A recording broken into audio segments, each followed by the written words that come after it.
Hi, my name is Allyn Ackermann, and I read an article regarding the use of phenylbutazone in equine sports for Animal Science 313, Exercise Physiology of Animals. I chose an article regarding the use of phenylbutazone because the horse racing industry was among America's earliest and most favorite pastimes, along with baseball, boxing, and other sports. Animal athletes have been as famous as their human counterparts. From Seabiscuit to Muhammad Ali, these athletes have proven to make history even in America's earlier days.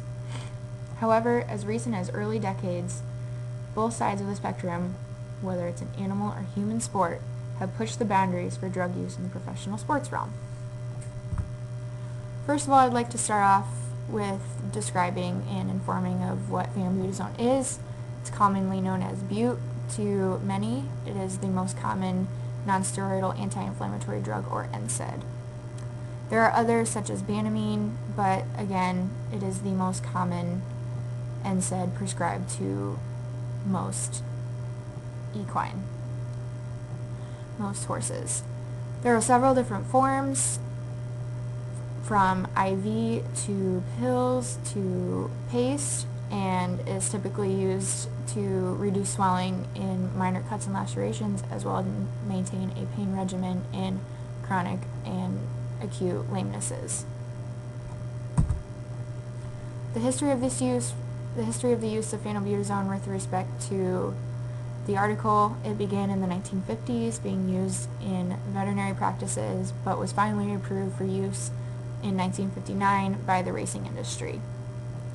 The use of phenylbutazone, as well as controversial use of drugs in the horse racing industry, came to light when the 1968 Kentucky Derby winner Dancer's Image, seen to the right, tested positive for phenylbutazone in his post-race drug screen.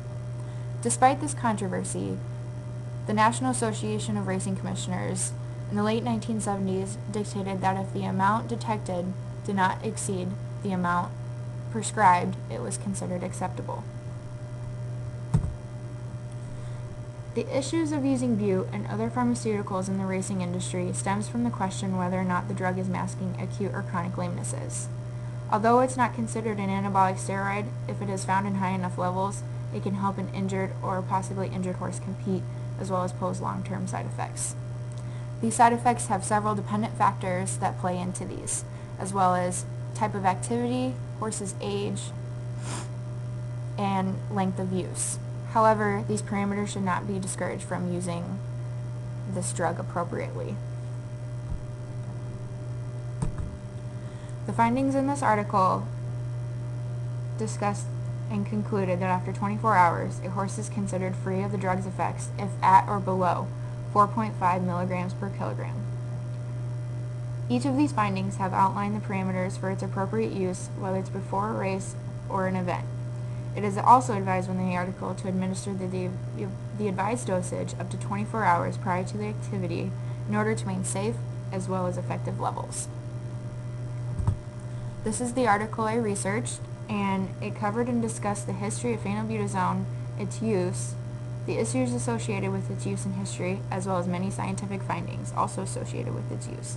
These were particularly dependent on the conditions of the horse, as well as appropriate parameters for its intended use. I'd like to thank you for taking time to listen to my presentation, and if you have any questions, feel free to let me know. Thank you.